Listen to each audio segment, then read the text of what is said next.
Good afternoon, everyone. My name is Mayur, and I'm a senior faculty at CACP. Uh, we have been covering newspaper analysis on regular basis, but 19 दिसंबर से 19 नवंबर से लेकर कल तक मतलब 1 दिसंबर तक CNA नहीं हो पाया because I was not in good health. I was because of the medical reasons.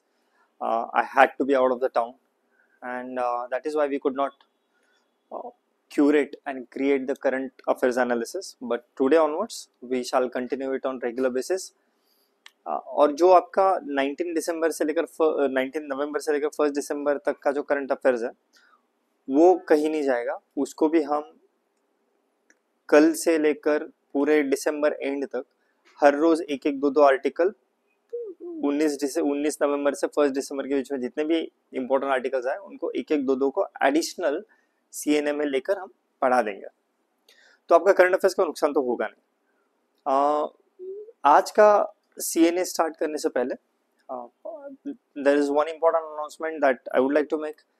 I have been talking about the prelims program, where we would be conducting a very high quality and very intensive MCQ solving program, in which we would be solving around 15,000 1,500 नहीं 15,000 MCQs, out of which 3,000 would be daily MCQs जो free of cost होंगे YouTube live पे, and लगभग 12,000 MCQs in the form of test series, that is 120 high quality questions, high quality tests will be conducted on application. This program, we will be starting this program from 9th of December. 9th December. इसका schedule वगैरह जो भी details है किस दिन कौन सा subject होगा वो इवेंचुअली रिलीज कर दिया जाएगा. 9th दिसंबर से पहले ही आपको पूरे डिटेल्स मिल जाएंगे. So stay around, stay tuned. आपको इस 15,000 MCQ का जो एलोंगेटेड प्रोग्राम है उसका हर एग्जाम के लिए फायदा होगा. फिर आप ये लार्जली डेडिकेटेड है यूपीएससी के और एपीएससी के प्रीलिम्स के लिए, लेकिन अगर आप कोई और एग्जाम भी देते हो जैसे कि ईपीएफओ है, सीएपीएफ है, या एसएसबी है, सीजीएल है, आईबी का एसीआईओ है, कोई भी आप गवर्नमेंट एग्जाम देते हो उसका जो जीएस का सेक्शन है वो इस प्रोग्राम से पूरा कवर हो जाएगा. ठीक है. सो इसके डिटेल्स हम वक्त बर वक्त आपसे शेयर करते रहेंगे. फिलहाल के लिए let's get started with CNA. Today is 2 दिसंबर और आज का सीएनए के जो 5 इंपॉर्टेंट आर्टिकल्स है वो ये है.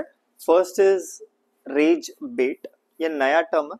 जैसे पहले क्लिक बेट होता था वैसे रेज बेट एक नया वर्ड यूज हुआ है जिसको ऑक्सफोर्ड ने 2025 का वर्ड ऑफ द ईयर का अवार्ड दिया है, इन्हें रिकॉग्नाइज किया है.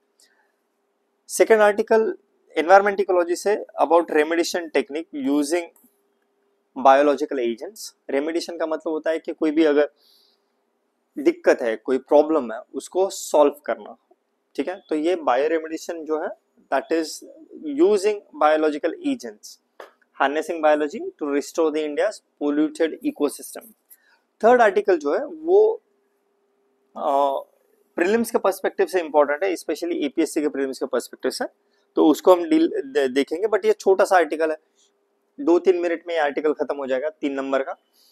Fourth is equally important from the perspective of prelims, world Skills Asia competition 2025. And the last one कि जो इंडिया का पहला फर्स्ट एवर कोरल रीफ का रिसर्च सेंटर जो होने वाला है वो इंडिया में अंडमान में होगा.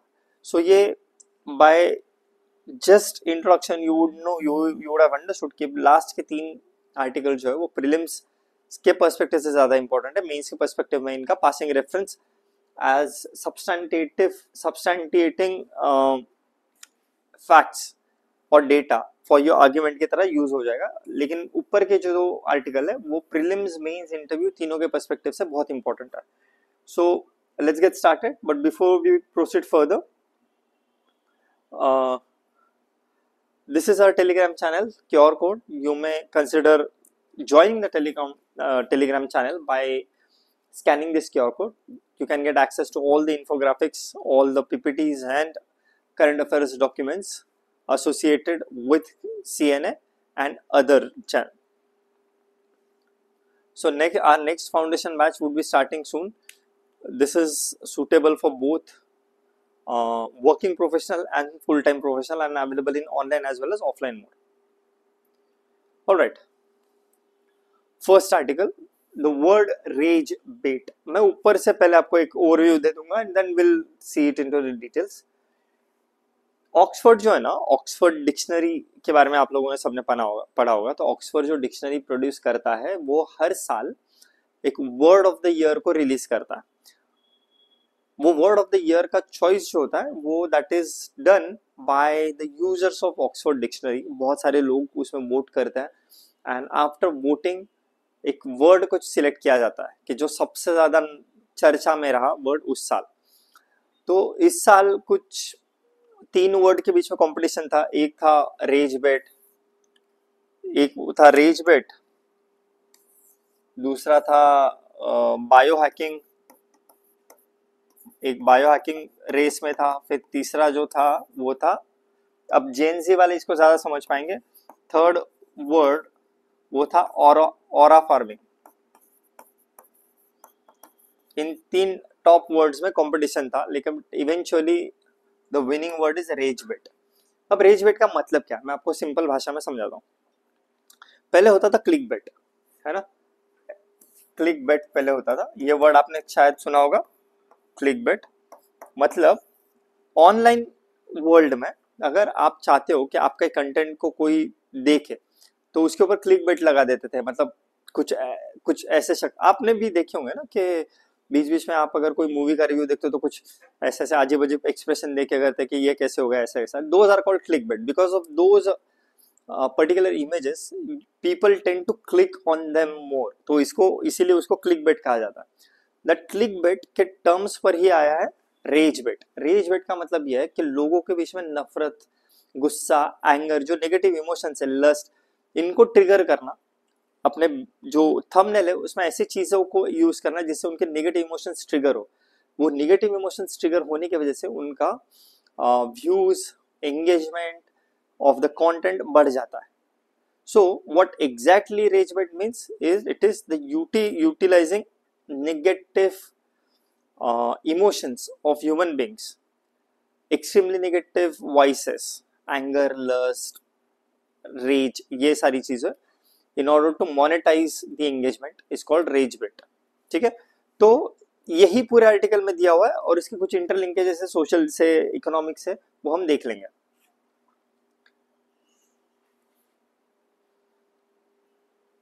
सो what is rage bait? Rage bait is a content intentionally crafted. It is a content intentionally crafted to provoke anger, outrage and frustration amongst the user. ठीक है?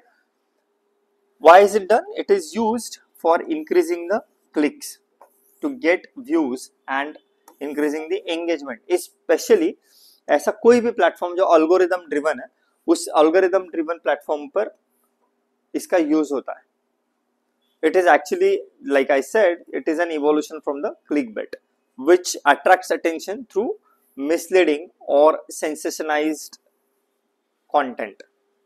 ठीक है, just like clickbait, rage bait does the same thing through invoking negative emotional trigger points. ठीक है, now let's understand other aspects of this rage bait. Why this rage bait has emerged? First thing that we need to think about. First, एक ये जो algorithm के basis पे चलने वाले platform है ना, उनका अल्गोरिथमिक रिवॉर्ड सिस्टम होता है। जितना ज्यादा व्यूज, जितना ज्यादा एंगेजमेंट, जितना ज्यादा कम्युनिकेशन, उतना ज्यादा उनको रिवॉर्ड मिलता है। फॉर एग्जाम्पल, जैसे कि कोई अगर स्ट्रॉन्ग रिएक्शन जनरेट करता है तो ज्यादा देर तक लोग उसमें एंगेज रहता है। किसी के साथ आपका अगर बहस चल रहा है ऑनलाइन, तो you stay on that particular chat box or that particular application for little longer, है ना. So that is why ये रिवॉर्ड सिस्टम जो होता है एल्गोरिथमिक, ये एक बड़ा ट्रिगर पॉइंट बन जाता है. देन जो मॉडल्स फॉलो कर रहे हैं ऑनलाइन प्लेटफॉर्म्स मोनेटाइजेशन के लिए, दे वांट, इफ अगर आपको ज्यादा पैसा कमाना है तो आपको ज्यादा देर तक कस्टमर्स को, व्यूअर्स को एंगेज रखना पड़ेगा.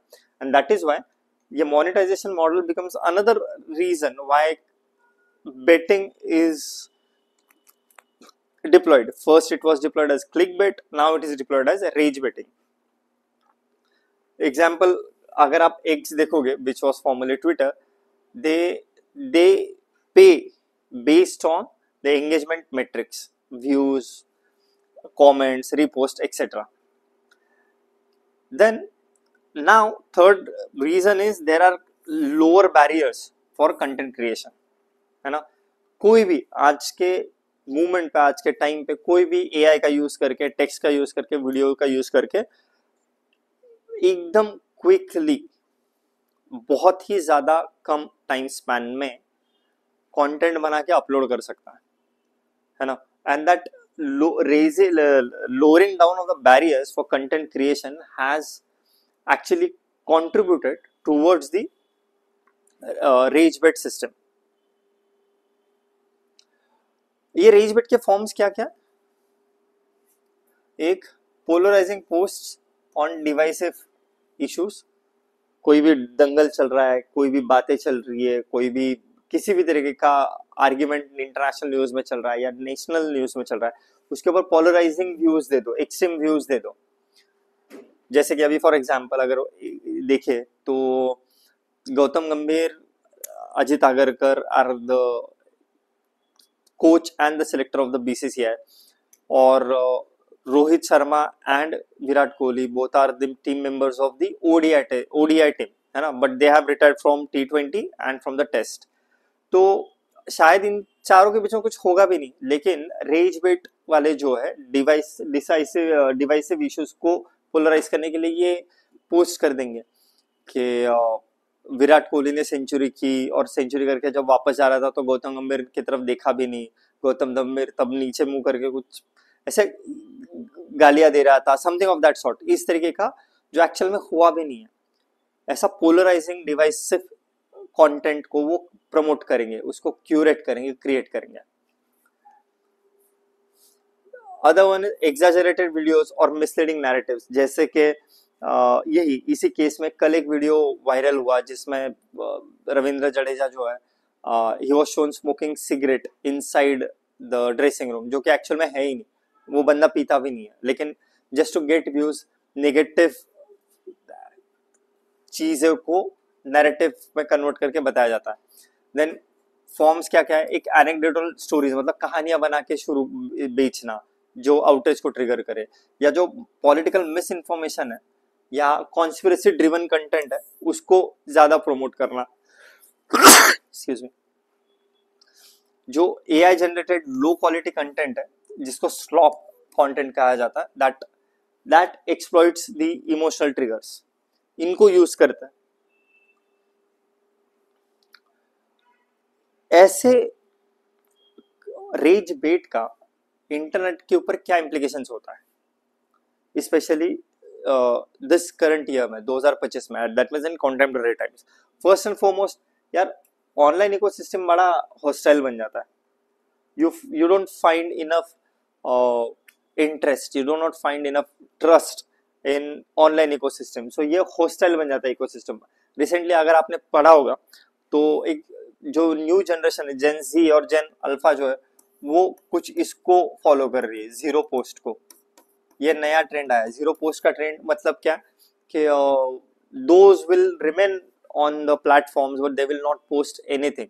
वो सिर्फ देखते रहेंगे, पोस्ट नहीं करेंगे, क्योंकि उनका थॉट ये कि अगर हम कुछ पोस्ट करेंगे तो कंपैरेटिव फ्रेमवर्क में चले जाएंगे, रील और रियल लाइफ के बीच का गैप ज्यादा बढ़ जाएगा, प्रोजेक्शन लाइफ में ज्यादा इन्वॉल्व हो जाएंगे. तो ये जो जीरो पोस्ट है, ये अल्फा जनरेशन का जो जेन जी है, उनका रिस्पॉन्स आया है हॉस्टाइल ऑनलाइन इकोसिस्टम में. फिर पब्लिक डिस्कोर्स का इरोजन हो रहा है ना. जो पहले नुआंस्ड फैक्चुअल कॉन्वर्सेशंस होते थे, उनके जगह पे अब they are being overshadowed by the divisive narratives. It also has impact on the psychology, because अगर आपको कॉन्स्टेंटली एक्सपोज किया जा रहा है to such thing that will obviously lead to mental drain, similar to brain rot. brain rot 2014 का word था EC Oxford का. फिर there is a rise of artificial social bonds, मतलब जो कैम्ब्रिज डिक्शनरी है ये जैसे ऑक्सफोर्ड है वैसे कैम्ब्रिज डिक्शनरी का 2025 का वर्ड है पैरा सोशल. ये कैम्ब्रिज डिक्शनरी का वर्ड है, word of the year. It captures the users growing emotional connections to influencers, celebrities और even the AI system. आपका चैट जीपीटी के साथ अपने चैट जीपीटी के साथ या अपना NVIDIA के साथ या जो whichever AI you use उसके साथ अपना अलग इक्वेशन बन चुका है. Increasing reliance on online platforms for validation. They seek validation through online platforms. ये parasocial word, those of you who rely heavily on chat GPT for discussing your mood swings, discussing your mood, discussing your thoughts, discussing your opinions, they know how polarizing or how controlling this parasocialing thing of ChatGPT can be, है ना. Then other implication is political narratives को manipulate कर देता है and platform के ऊपर की dependency बहुत बढ़ा देता है. For example, I have seen among students कि उनको अगर एक question दो और उनको कहा जाए कि आप एक 10 मार्कर आंसर लिख दीजिए, उनका first thing that they do is they उस क्वेश्चन को चैट जीपीटी कर देते हैं और चैट जीपीटी से जो आंसर आता है वो लिख देता है. ये ओवर डिपेंडेंसी कहाँ काम आएगी आपके एग्जाम में, तो आप चैट जीपीटी को लेके नहीं जा पाओगे ना. और चैट जीपीटी से जो आंसर्स आ रहे हैं वो आपके बारे में तो कुछ रिफ्लेक्ट ही नहीं कर रहे हैं ना. एनीवेज, ये वर्ड को चूज किया गया था थ्रू वोटिंग, पब्लिक वोट थे. लगभग thousands of thousands people voted on this. and जो linguistic trends है, emerging linguistic trends जो है world over different languages में, cultural shifts में, major events में, उनको ऑब्जर्व करके कुछ ऑप्शंस दिए गए थे. जो अदर तीन जो थे, मतलब तीन में से जो ये चूज किया गया, लेकिन जो अदर दो थे वो जैसे मैंने आपको डिस्कस किया, first one was biohack, the second one was aura farming. All right, so let's move further. ये एक इंपॉर्टेंट पॉइंट है जो आप मेंस के पर्सपेक्टिव से आप सोच सकते हो कि रेज बेट क्या, it symbolizes emotional engineering of the digital age, है ना, defining how algorithms are shaping the human cognitive abilities of comprehending reality around them. It also has impact on mental health or digital literacy and online regulation. Alright, this is our first MCQ. I would request you to pause the video and solve it. Let me tell you something, from tomorrow onwards we would be providing answers of these questions in comment section and before we begin the lecture of next day CNA, है ना. मतलब कल जब हम third का CNA आपके साथ share करेंगे उसके पहले वाले सेक्शन में 5 मिनट में ये 5 MCQs को हम डिस्कस करेंगे. So I would request you to pause the video and try and attempt this question.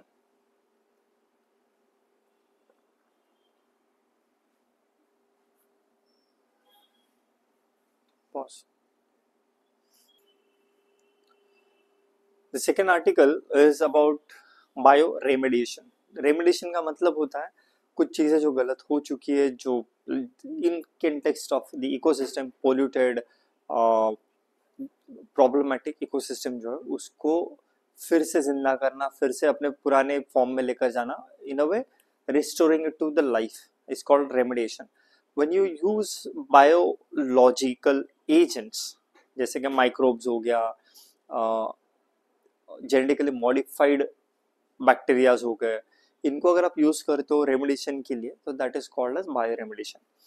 इस आर्टिकल में हम ये देखेंगे कि उसका यूटिलिटी क्या है, इंडिया के इसके ऊपर मिशंस क्या क्या है, इंडिया में क्या क्या हो रहा है, and will see couple of examples from world over कि चाइना क्या कर रहा है, जापान क्या कर रहा है, USA क्या कर रहा है इस स्पेसिफिक डोमेन में, और ये इफेक्टिव क्यों है इसके बारे में ये आर्टिकल बात करता है। ठीक है, सो कंटेक्स्ट ये है कि जो ह्यूमन इंड्यूस्ड पोल्यूशन है ना, ह्यूमन इंड्यूस्ड पोल्यूशन, बर्तन धोते हो, कपड़े धोते हो, चिकन कट करते हो, सब्जी फेंका जाता है, जो कूड़ा आपका जाता है, या जो इंडस्ट्रियल पोल्यूटेंट्स है, ऑयल स्पिलेज है, पेस्टिसाइड्स जो खेत में यूज होता है, प्लास्टिक से, ये सारा जाता कहाँ पे, कहीं तो कहीं कूड़ा जमा हो जाता है ना। तो उस कूड़े को, उस वेस्ट को, उस पोल्यूशन को रेमेडिएट करना जरूरी है। सो ये बायोरेमेडिएशन जो है, it emerges as a sustainable solution because it's biological, not chemical, not synthetic or artificial, and it leverages the biological system to restore the contaminated environment. What does it exactly means? It is restoring life of ecosystem using biological agents. It uses microorganisms like bacteria हो गया, fungi हो गया, algae या plants हो गए to break down the toxic pollutants, जो toxic pollutants है उनको ब्रेक डाउन करता है वो, and converts into the harmless non problematic by products such as water, carbon dioxide and organic acids. ठीक है, कुछ कुछ केसेस में ये जो बायोरेमेडिएशन एजेंट जो होते हैं वो टॉक्सिक एलिमेंट को, टॉक्सिक मेटल्स को लेस टॉक्सिक मेटल में कन्वर्ट करता है।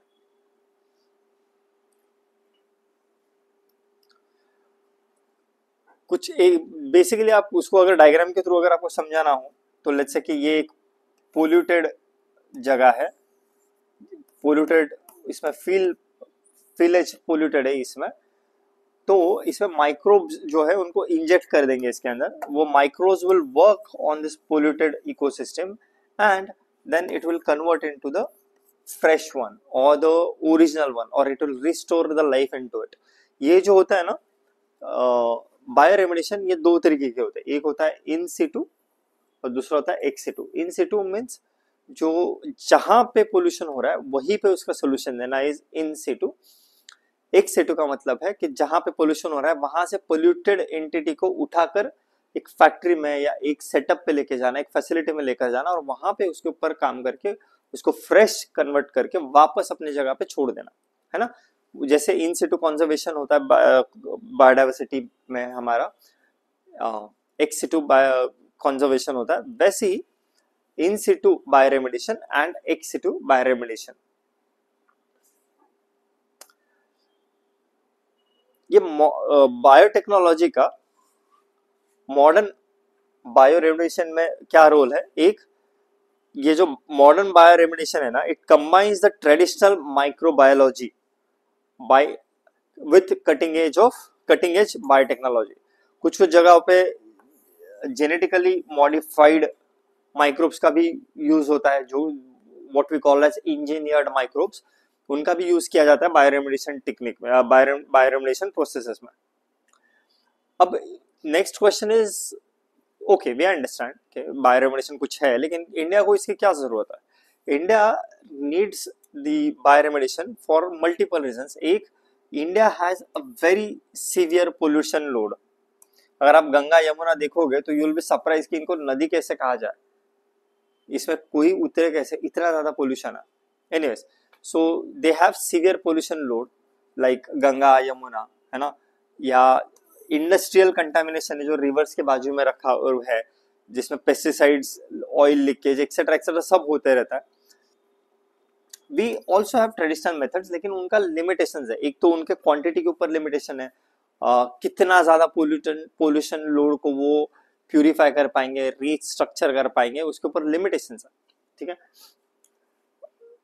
फिर उसका कॉस्ट भी ज्यादा है।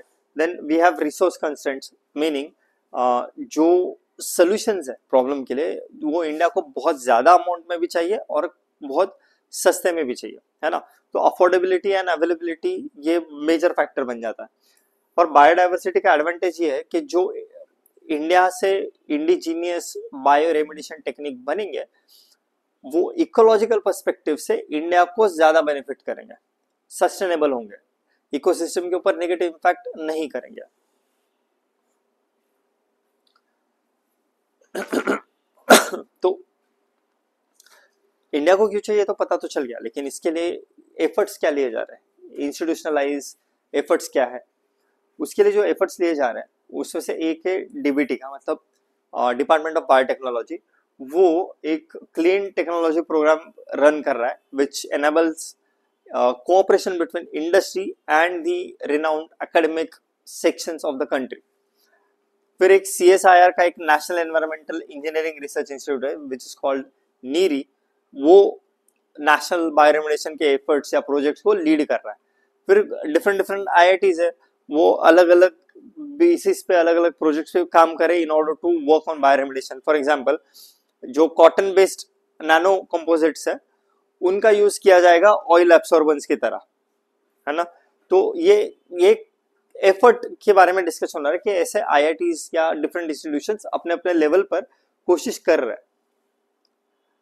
लेकिन चैलेंज इसमें क्या आता है, एक we have general knowledge but not a specific site specific biological knowledge, है ना। फिर जो मिक्स कंटामिनेंट्स है उनकी कॉम्प्लेक्सिटी हाई है, and absence of national standards है for microbial usage and application, वो है ही नहीं। पब्लिक के अंदर भी अवेयरनेस बहुत कम है, और स्पेशली जो बायोसेफ्टी है उसके रिगार्डिंग कंसर्न्स भी कम है। कुछ ग्लोबल प्रैक्टिसेस देख लेते हैं, जापान है, यूरोपियन यूनियन है, चाइना है। जापान में यू वुड सी के integrated microbe plant system within urban waste strategy, जो Japanese urban waste management strategy है उसमें ये माइक्रोब्स का यूसेज इंटीग्रल पार्ट है। EU जो है it funds multilateral microbial cleanup programmes projects of mining sites as well as oil spillage. China जो है वो जेनेटिकली मॉडिफाइड और जेनेटिकली इंप्रूव्ड और जेनेटिकली इंजीनियर्ड बैक्टीरिया को यूज करता है to rehabilitate the industrial wasteland under its soil pollution control plan.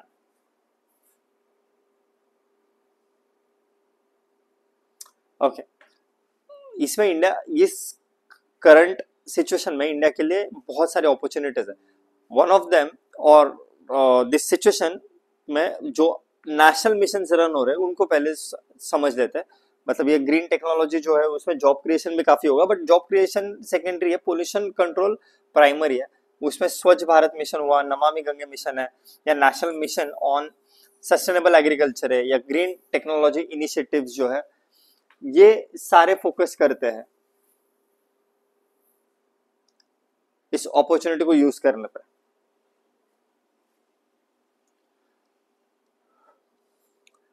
Risk and concerns, एक जो जेनेटिकली मॉडिफाइड ऑर्गेनिज्म है, जो बैक्टीरिया है, वो आप बायोरेमिडिएशन के लिए यूज कर लोगे, लेकिन उसके बाद क्या, उन्होंने प्यूरिफाई कर दिया, after that what, they are genetically modified, उनका आगे क्या होगा, उसको उनको अगर आपने प्रोड्यूस किया तो उनको डिस्ट्रॉय करने का भी आपके पास मैकेनिज्म होना चाहिए। अगर वो इकोसिस्टम में एस्केप कर गए, नेचुरल एनवायरनमेंट में एस्केप कर गए, तो वो अपने आप को और मॉडिफाई करते रहेंगे। फिर जूनोटिक डिसीज जैसे XYZ चीजें भी स्प्रेड हो सकती है जिसके बारे में हमें पता नहीं है ना। अनप्रेडिक्टेबल है इकोलॉजिकल इम्पैक्ट्स, या जो लोकल स्पीशीज है उनके अंदर जीन ट्रांसफर हो सकता है, एक्सेट्रा। ठीक है, so please pause the video and try and attempt this MCQ। आपको कल के लेक्चर में बिफोर वी बिगिन इसके आंसर डिस्कस करेंगे कल के CNA से पहले। I would request all of you to pause the video and mention your answers in the comment section. कल उनको हम डिस्कस करेंगे।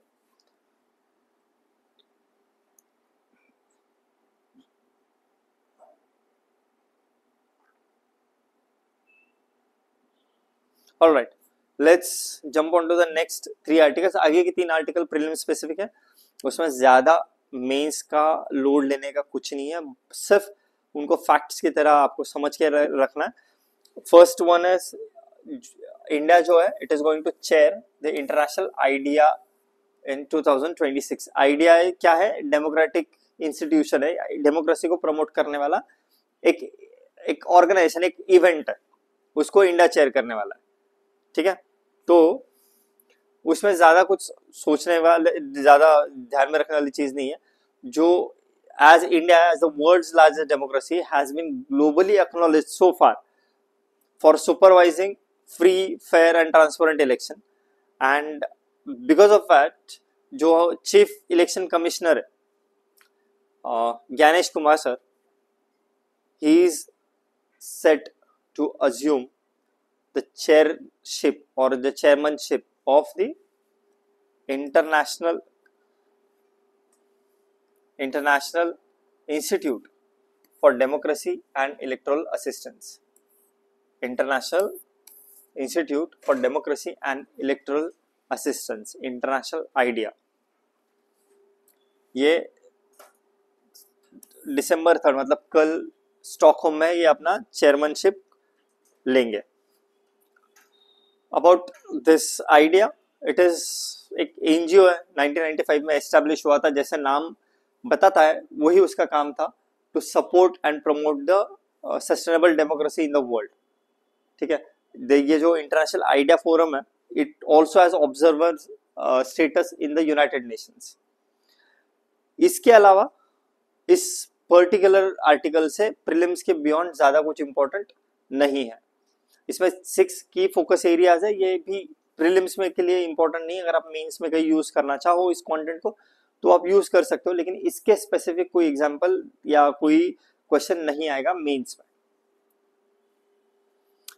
Again please pause the video and try and attempt this MCQ. You will get answers in tomorrow's discussions. Next article again important from the perspective of the prelims. वो ये है कि जो first ever participation India का रहा World Skills Asia, इसमें the World Skills Asia competition 2025, इसमें India ने फर्स्ट टाइम पार्टिसिपेट किया. उसमें India has secured 8th rank, जिसमें India has one 1 silver and 2 bronze and 3 medallions for excellence. Prelims के perspective से बस ये समझना है कि ये 2 चीजें कि भाई इंडिया का फर्स्ट पहली बार इंडिया ने पार्टिसिपेट किया था, एंड सेकंड ये है क्या, it's a premier continental skill competition under world skills movement which promotes excellence in technical and vocational education. Technical and vocational education में भी ये प्रमोट करता है. That's it. इससे बियॉन्ड ज्यादा कुछ इंपॉर्टेंट नहीं है. पहला वाला कहाँ हुआ था? 2018 में कोलालमपुर में हुआ था. मलेशिया का जो सिटी है कोलालमपुर, वहां पे 2018 में पहली बार हुआ था. इंडिया ने इस साल पहली बार पार्टिसिपेट किया है, but otherwise it has been happening since 2018. Alright, so again I would request you to pause the video and attempt this MCQ. इसके बारे में डिस्कशन हमारा कल होगा.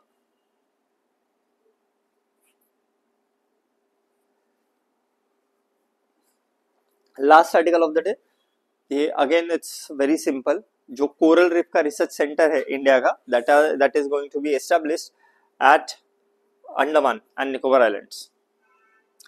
द गवर्नमेंट, इसको थोड़ा सा आप पीडीएफ से भी ठीक से पढ़ लेना. ये जो गवर्नमेंट ऑफ इंडिया है is setting up the national coral reef research institute NCRRI in the Andaman and Nicobar Islands. It's a first of its kind national center dedicated to coral reef monitoring, conservation and research. इसके features क्या है, की features देख लेते हैं. इसका location है चिड़िया टापू. इट इज चिड़िया मतलब बर्ड, चिड़िया टापू है ना. इसको चिड़िया हिंदी वर्ड है बर्ड के लिए. So it is bird. टापू का मतलब होता है आइलैंड. सो अगर आपको इंग्लिश में इसको बोलना होगा तो you can call it as a bird island, but in Hindi और in local language it is called चिड़िया टापू. साउथ अंडमान में प्लेस्ड है. यहाँ पे इसका लोकेशन है. Cost is around 120 crore and implementing agency जो है और मिनिस्ट्री जो है वो ministry of environment, forest and climate change. हम लोगों ने एनवायरमेंट इकोलॉजी में पढ़ा हुआ है कि कोरल रिफ्स कितना ज्यादा इंपॉर्टेंट है. Coral reef contains highest amount of biodiversity in oceanic ecosystem. It has more biodiversity than rain forest. Equatorial rainforest से भी ज्यादा in terms of the number of phonetic biodiversity it carries. ठीक है, तो ये मेंस के content है, लेकिन ये क्वेश्चन जो है वो प्रीलिम्स के पर्सपेक्टिव से आएगा, मेंस के पर्सपेक्टिव से इसको एज अ एग्जांपल की तरह आप लिख सकते हो। इसका जो मैंडेट दिया गया है इस रिसर्च इंस्टीट्यूट को, one of the part of it is कि ये इसको मॉनिटरिंग फ्रेमवर्क को डेवलप करना रिफ हेल्थ के लिए, फिर coastal protection, blue economy, climate resilience, इनके पॉलिसीज को सपोर्ट करना, जो एडवांस रिसर्च है उसको कंडक्ट करना, specially in terms of restoration, bleaching, coral bleaching के रिस्पॉन्स की तरह, ग्लोबल वार्मिंग के, ओशनिक वार्मिंग को रिस्पॉन्ड करने के लिए, जिसमें community participation will be is going to be the key. Okay, community participation इतना बड़ा अगर आप एफर्ट ले रहे हो और लोकल कम्युनिटी को इन्वॉल्व नहीं करोगे, which have direct repercussion on the coral reef system, वो म्यूचुअल होता है, रेसिप्रोकल इम्पैक्ट होता है दोनों का। कोरल रीफ का सिग्निफिकेंस है, ये कोर इकोलॉजी का पार्ट है, बट फिर भी हम उसको देख लेते हैं। कोरल रीफ का सिग्निफिकेंस ये है कि it serves as natural barriers from cyclone, tsunami, storm surges, it reduces the impact of the energy, है ना, critical habitat supporting fisheries, food security, livelihood, etc. It hosts 25% of the marine biodiversity. It provides opportunities in obviously ecotourism हो गया, blue economy के जो sectors हो गए, उनमें ये बहुत बड़ा employment opportunity provide करता है। ये zooxanthellae हो गया, microscopic algae हो गया, इनके combination से, इनके म्यूचुअली एक साथ रहकर ये कोरल रिफ्स को फॉर्म करते हैं। बेसिक एनवायरमेंट इकोलॉजी का पार्ट है। डिफरेंट टाइप्स ऑफ रिफ्स, जैसे कि फ्रिंजिंग रिफ हुआ, बैरियर रिफ हुआ, अटॉल्स हुआ, वो सर्कुलर जिसमें जो दिखाई देते हैं वो अटॉल्स होता है। ये हम ज्योग्राफी और एनवायरमेंट में पढ़ चुके हैं। I would sincerely request you to please attempt this MCQ by pausing the video, mention your answers in the comment sections, and we will discuss all these answers in the tomorrow's lecture. Before we proceed further, I want to request all of you. We would be taking current affair analysis on this particular platform.